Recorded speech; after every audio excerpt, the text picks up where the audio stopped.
একটা জায়গায় ঝর্ণা রয়েছে, যেই ঝর্ণাটার নাম হলো খুম। আমার নবী পাক ওই খুম নামক জায়গায় দাঁড়িয়ে মুসলমানদের প্রতি, সাহাবা ইকরামদের প্রতি একটা ভাষণ দিয়েছিলেন। প্রথমে আল্লাহ পাকের প্রশংসা করেছিলেন, তারপরে আল্লাহর নবী, আল্লাহর হাবিব মানুষকে বলেছিলেন, শুনে রাখো আমি হলাম একজনা মানুষ, খুব শীঘ্রই আল্লাহ পাকের পক্ষ থেকে আমার কাছে একজনা ফারিস্তা আসবেন, অর্থাৎ আমার কাছে হযরতে আজরাইল আলাইহিস সালাতু ওয়াস সালাম আসবে।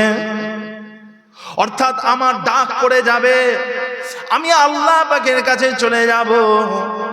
তবে তোমাদের কাছে আমি দুটো ভারী জিনিস রেখে যাচ্ছি, তোমাদের কাছে দুটো ভারী জিনিস রেখে যাচ্ছি।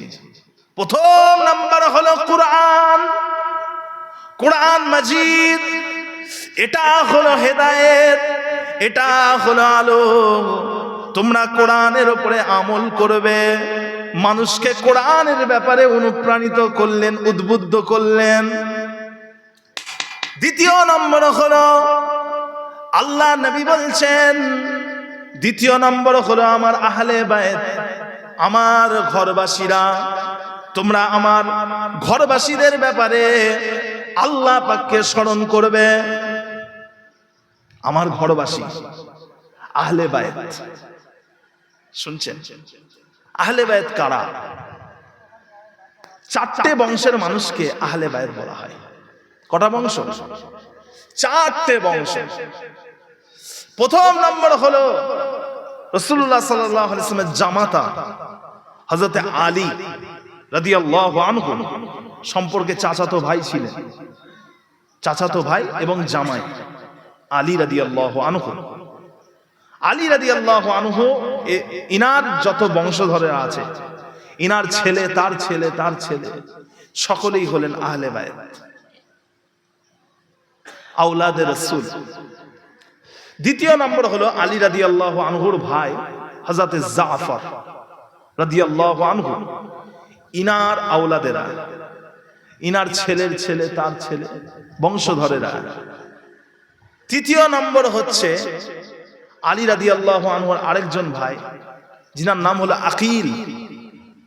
আকিল ইনার বংশধরেরা, তারা হচ্ছেন আওলাদে রাসূল, আহলে বায়ত। চতুর্থ নম্বর হচ্ছে আমার নবী পাকের চাচা যান, যার নাম হলো হযরতে আব্বাস। এই হযরতে আব্বাস রাদিয়াল্লাহু আনহু ইনার বংশধরেরা, ইনার সব হচ্ছে আহলে বায়তের মানুষ। ইনাদেরকে সাদকা দেওয়া হারাম, ইনাদের সাদকা নেওয়া হারাম। বুঝতে পারেননি? আপনি এই আওলাদে রাসূলদেরকে যাকাত দিতে পারবেন না, আর ওই আওলাদে রাসূলরা কারো কাছ থেকে যাকাত নিতেও পারবে না। দুটোই হারাম কাজ। আপনি যদি দেন তাদেরকে, আপনি হারাম কাজ করলেন, তারা যদি নেয় কারোর কাছ থেকে, তারাও হারাম কাজ করল। কথা বুঝেছেন? আমার রাসূল পাক সাল্লাল্লাহু আলাইহি ওয়াসাল্লামের আহলিয়া গণেরা, স্ত্রী গণেরা, ইনারাও সব আহলে বায়ত। তো ভাইজান, আল্লাহর নবী বললেন এই দুটো জিনিস তোমরা খেয়াল করবে, এক হচ্ছে কোরআন, দ্বিতীয় হচ্ছে আহলে বায়ত। কথা বুঝতে পেরেছেন? ভাইরা আমার, দোস্ত আমার, ও ভাইজানেরা, মাযহাবের চার ইমামের এক ইমাম, जिनार नाम हजरते मुहम्मद बिन इद्रिस शाफी, जिनार अनुसारीदेरके शाफी मजहबेर अनुसारी बला हय। हजरत इमाम शाफी একদিন তিনি তিনার শিক্ষকের কাছে, উস্তাদের কাছে হাদিস শরীফ নিয়ে চর্চা করছিলেন, হাদিস শরীফের দার্স দিচ্ছিলেন। এমত অবস্থাতে একটা বাচ্চা ছেলে খেলতে খেলতে হযরত ইমাম শাফি রহমাতুল্লাহ আলাইহির কাছে চলে আসলেন। হযরত ইমাম শাফি জামানার এত বড় ইমাম, ওই বাচ্চাটাকে দেখে দাঁড়িয়ে বললেন। ওই বাচ্চাটা যখন চলে গেল, হযরত ইমাম শাফি তিনি বসে গেলেন। কিছুক্ষণ পরে ওই বাচ্চাটা আবার ইমাম শাফির কাছে এলেন। ইমাম শাফি আবার দাঁড়িয়ে পড়লেন। ওই বাচ্চাটা আবার চলে যায়, ইমাম শাফি বসে পড়েন। এইভাবে বেশ কয়েকবার ইমাম শাফি ওই বাচ্চাটাকে দেখে দাঁড়িয়ে পড়লেন। ওই বাচ্চাটা চলে যাওয়ার পরে তিনি বসে পড়েন। এমত অবস্থায় কিছু মানুষ তিনাকে জিজ্ঞাসা করেছিলেন, হুজুর আপনি এত বড় জামানার ইমাম, তাহলে আপনি কেন ওই বাচ্চাটাকে দেখে দাঁড়িয়ে পড়ছেন? আপনি তো এত বড় ইমাম, আপনি কেন এই কষ্টটা উঠাচ্ছেন? হযরত ইমাম শাফি ওই সময় বলেছিলেন, ও আমার ভাইয়েরা, এই বাচ্চাটা কোনো সাধারণ বাচ্চা নয়। এই বাচ্চাটা হলো আমার রাসূলুল্লাহ সাল্লাল্লাহু আলাইহি ওয়াসাল্লামের রক্তের বাহক। এই বাচ্চার শরীরে আমার দয়ার নবীর রক্ত বইছে। আমি এই বাচ্চাকে দেখে দাঁড়াই না, এই বাচ্চার শরীরে যে রক্ত আছে ওই রক্তটাকে দেখে আমি দাঁড়িয়ে যাই। ও ভাইয়ারা, ও আমার নবী পাকের উম্মত উম্মতিরা, জামানার বড় ইমাম ইমাম শাফি যে বাচ্চাটাকে দেখে দাঁড়িয়ে গেলেন, সেই রাসূলুল্লাহ সাল্লাল্লাহু আলাইহি ওয়াসাল্লামের বংশেরই হযরত হুসাইন রাদিয়াল্লাহু আনহুর গর্দানে এজিদ বাহিনী, উবাইদুল্লাহ ইবনে জিয়াদের বাহিনী তরবারি চালিয়ে আমার রাসূলুল্লাহ সাল্লাল্লাহু আলাইহি ওয়াসাল্লামের আওলাদদেরকে, আমার নবী পাকের আহলে বায়তদেরকে শহীদ করে দিয়েছে। কি নৃশংসভাবে হত্যা করেছে, কথা বুঝেছেন না? এজিদ বাহিনী, পাপিষ্ট হতভাগা এজিদ বাহিনী, কথা বুঝেছেন? এজিদের যখন নাম নেবেন খুবই তাচ্ছিল্য ছোট করে নাম নেবেন, সম্মানের সাথে নয়, ছোট করে। এজিদের নাম সবসময় নিচু করে ছোট করে বলবেন। কেননা যিনাকে দ্বিতীয় উমার বলা হয়, দ্বিতীয় উমার হচ্ছেন হযরত উমর বিন আব্দুল আজিজ রাদিয়াল্লাহু আনহু রাহমাতুল্লাহি আলাইহি। উমর বিন আব্দুল আজিজ, উনার দরবারে একটা লোক বলেছিল, আমিরুল মুমিনিন খলিফাতুল মুসলিমিন এজিদ, এই কথাটা বলেছে। আমিরুল মুমিনিন খলিফাতুল মুসলিমিন এজিদ এই কথাটা বলেছে। যখন এই কথাটা উনার মজলিসে উচ্চারণ হয়েছে, এজিদের নামের প্রথমে যখন আমিরুল মুমিনিন বলেছে, উমর বিন আব্দুল আজিজ বললেন, তুমি কি বললে? তুমি এটা কি বললে? এজিদকে আমিরুল মুমিনিন খলিফাতুল মুসলিমিন, একে নিয়ে যাও, 20 ঘা বেত্রাঘাত করো, চাবুক দিয়ে 20 ঘা একে আঘাত করো, যাও নিয়ে যাও একে। কথা বুঝেছেন? এজিদের নাম যখন নেবেন ছোট করে, লাঞ্ছিত করে, কটূক্তি করে, বুঝতে পেরেছেন? হাররারের যুদ্ধে যত সাহাবায়ে কেরামগণ ছিলেন, ওই সময় যত মুসলমানেরা ছিল, যারা ঈমানদার ছিল, তারা সবাই এজিদের বিরুদ্ধে ঝাঁপিয়ে পড়েছিল। কেউ ঘরে বসে থাকে না, এজিদের বিরুদ্ধে সবাই বেরিয়ে পড়েছে। কারণ তিনারা বলছেন যে আমাদের ভয় হচ্ছিল, যদি আজকে এজিদের বিরুদ্ধে আমরা যুদ্ধ না করি, তাহলে আল্লাহ পাক রব্বুল আলামিন আসমান থেকে আমাদের উপর গজব ফেলবে। সেজন্য আমরা কেউ ঘরে বসে থাকি না। কারণ এজিদ হচ্ছে এমন একটা ব্যক্তি, একটা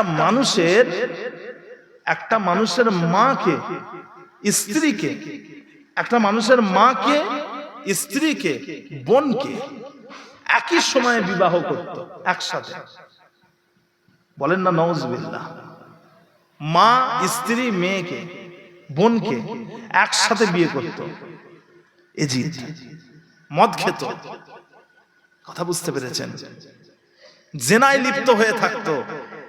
সেই জন্য আমরা সবাই ঝাঁপিয়ে পড়েছি হাররারের যুদ্ধে। সেই এজিদের নাম যখন নেবেন ছোট করে নেবেন। তো ভাইজান, আল্লাহ পাক রব্বুল আলামিন কত সম্মান দিয়েছেন, আওলাদে রাসূলদেরকে কত সম্মান দিয়েছেন। আমার নবী পাকের আওলাদ যারা, বলে রাখি ফুরফুরা শরীফের আবু বকর সিদ্দিকী দাদা হুজুর রাহমাতুল্লাহ আলাইহি, তিনি কিন্তু এই যে চারটে বংশ বললাম, এই চারটে বংশের কিন্তু উনি বংশধর নয়, এই বংশের মধ্যে উনি আসেননি। হাদিস শরীফের মধ্যে আমরা যে চারটে বংশ পাই, এই চারটে বংশের কোন বংশে দাদা হুজুর পীর কেবলা আসেননি। দাদা হুজুর রাহমাতুল্লাহ আলাইহি হচ্ছেন আবু বকর সিদ্দিক রাদিয়াল্লাহু আনহুর বংশধর, বনু তামিম গোত্রের মানুষ, বনু তামিম গোত্রের মানুষ দাদা হুজুর রাহমাতুল্লাহ আলাইহি। আওলাদে রাসূল নয়। আল্লাহর দাদা হুজুর রাহমাতুল্লাহ আলাইহি তিনি হচ্ছেন আহলে রাসূল, আহলে রাসূল, আওলাদে রাসূল নয়। অনেকে গলা ফাটিয়ে বলে আওলাদে রাসূল, আওলাদে রাসূল নয়, আহলে রাসূল। কথা বুঝেছেন? প্যারে হাজিরিন, সেই কারবালার কি ঘটনা কেন হয়েছে, আমার নবী পাকের আওলাদদেরকে কেন শহীদ করা হয়েছে, আমরা একটু জেনে নেব। কথা বুঝেছেন? আমার পূর্বে মহাসাহেব আলোচনা করছিলেন, আমি আপনাদেরকে সংক্ষেপে একটু আলোচনা করব, না হলে আমি যে বিষয়টা বলতে চাইছি সেটা আপনাদের কাছে আমি বলতে পারবো না। উবাইদুল্লাহ ইবনে জিয়াদ, উবাইদুল্লাহ ইবনে জিয়াদকে ওর কাছে হযরত হুসাইন রাদিয়াল্লাহু আনহুর কাটা মাথাটাকে নিয়ে হাজির করা হলো। একটা পাত্রে হুজুরের কাটা মাথাটাকে নিয়ে এসে রাখা হলো শহীদ করার পরে। উবাইদুল্লাহ ইবনে জিয়াদ সে একটা ছড়ি দিয়ে হযরত হুসাইন রাদিয়াল্লাহু আনহুর মুখে আঘাত করছে, খোঁচাচ্ছে, খুঁচিয়ে খুঁচিয়ে বলছে, কেমন দেখতে দেখো না। আমার নবী পাকের আওলাদের রূপ লাবণ্য নিয়ে তামাশা করছে, বিদ্রূপ করছে। হযরত আনাস রাদিয়াল্লাহু আনহু তিনি বলছেন, রাসূলুল্লাহ সাল্লাল্লাহু আলাইহি ওয়াসাল্লামের রূপের সাথে, তিনার চেহারার সাথে সব থেকে বেশি যার চেহারার মিল ছিল তিনি হলেন হযরত হুসাইন রাদিয়াল্লাহু আনহু। ওনার চেহারার সব থেকে বেশি মিল ছিল। যখন হুজুরের গর্দানটাকে কেটে আনা হয়েছে, হুজুরের চুল মুবারকে, দাড়ি মুবারকে ওয়াসমা নামক পাতার খেজাব করা ছিল। আমাদের এখানে যেমন মেহেদি দেয়, ওখানে ওয়াসমা বলে একটা পাতা আছে, ওই পাতাকে থেতো করে সেটা দিয়ে খেজাব করেছিলেন। হুজুরের দাড়িটা, মাথার চুলটা লাল হয়েছিল।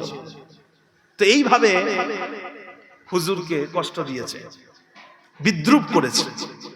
এটা বুখারী শরীফের 3748 নম্বর হাদিস, 3748 নম্বর হাদিসে এটা আপনারা পাবেন। তো ভাইজান, আরবিতে একটা কথা আছে, কামা তাদিনু তুদান, তুমি যেমন করবে তোমার সাথে তেমন হবে। জায়সা করনি ওয়াইসা ভরনি, যেমন তুমি করবে তোমার সাথে তেমনই হবে, যেমন কর্ম তেমন ফল। হযরত হুসাইন রাদিয়াল্লাহু আনহুকে শহীদ করা হয়েছিল 61 হিজরির 10ই মুহররম শুক্রবার দিনে। তখন হুজুরের বয়স ছিল 54 বছর 6 মাস 15 দিন। ঠিক এই ঘটনা ঘটার হুজুরের শাহাদাতের 5 বছর পরে 66 হিজরি 22 জিলহজে মুখতার সাখাফি উবাইদুল্লাহ ইবনে জিয়াদকে হত্যা করেছিল। তার হত্যা করার পরে তার মাথাটাকে ঠিক ওই জায়গাতে বসে বিদ্রূপ করেছিল, যেখানে বসে উবাইদুল্লাহ ইবনে জিয়াদ হুসাইন রাদিয়াল্লাহু আনহুর চেহারা নিয়ে বিদ্রূপ করেছিল, ওখানেই তার মাথা নিয়ে বিদ্রূপ করেছে। তো ভাইজান, উবাইদুল্লাহ ইবনে জিয়াদ তার মাথাটাকে যখন কুফার মসজিদের বারান্দায় সাজিয়ে রাখা হলো, আরো অনেক কাটা মাথা সব সাজিয়ে রাখা ছিল। ওই সময়ে রব্বুল আলামিন আল্লাহ পাকের পক্ষ থেকে একটা সাপ এলো, একটা সাপ। সেই সাপটা সব মাথাগুলোকে ঘুরে ঘুরে ঘুরে ঘুরে অবশেষে উবাইদুল্লাহ ইবনে জিয়াদের মাথার কাছে এসে থেমে গেল। ওই সাপটা উবাইদুল্লাহ ইবনে জিয়াদের নাকের ভিতর দিয়ে ঢুকে গেল। কথা বুঝেছেন? ভেতরে ঢুকে গেল, ব্রেনের ভেতরে, মাথার ভেতরে ঢুকে গেছে। আবার কিছুক্ষণ পর বেরিয়ে এলো, ফের ঢুকে গেল, ফের বেরিয়ে এলো, ফের ঢুকে গেল। এইভাবে 3 বার তার নাকের ভিতর দিয়ে ঢুকলো বেরোলো, ঢুকলো বেরোলো। তারপরে সাপটা উধাও হয়ে গেল। এই জন্য আরবিতে কথা আছে, কামা তাদিনু তুদান, তুমি যেমন করবে তোমার সাথে তেমন হবে। আপনারা বুঝতে পারছেন, এটা হচ্ছে কারবালার পরবর্তী ঘটনা। এটা কারবালার পরবর্তী ঘটনা। কারবালার যে ঘটনা, এই ঘটনা নিয়ে অনেক রকমের মানুষের মধ্যে বাড়াবাড়ি রয়েছে। অনেকে অনেক রকম বাড়িয়ে চড়িয়ে বলেন।